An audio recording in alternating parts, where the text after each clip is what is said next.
সময় শেষ, তাই বন্ধ হয়ে যাচ্ছে জ্বালানি তেলের পাম্প। কিন্তু তার মধ্যেও মোটরসাইকেল চালকদের এই প্রাণপণ চেষ্টা পাম্পে ঢোকার, তবুও ঢুকতে পারেনি অনেকেই।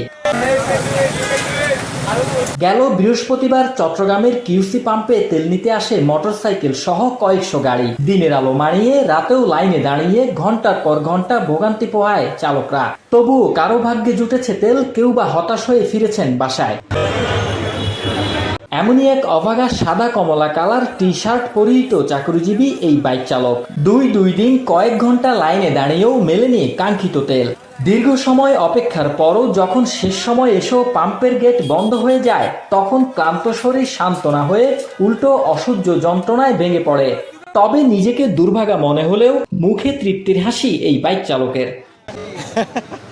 কালকে ঠিক এই জায়গায় আসে আটকে গেছি, আজকে একইভাবে আটকে গেছি। আসলে সকালবেলা আসতে পাই নাই, এখন আমি যদি আজকে পাইতাম আমি 5 দিন অফিস করতে পারতাম, এখন কষ্ট করে যাব।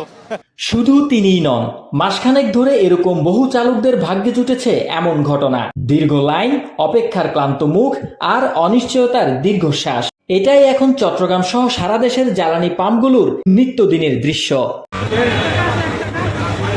এমন পরিস্থিতিতে সাধারণ মানুষের মাঝে বাড়ছে হতাশা, বাড়ছে ক্ষোভ।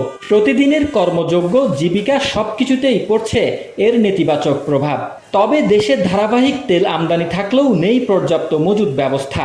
তাই এই সংকট মোকাবেলায় জনসচেতনতার পাশাপাশি রিজার্ভ বাড়ানোর তাগিদ বিশ্লেষকদের। হারুনুর রশিদ, ইউনিক খবর, চট্টগ্রাম।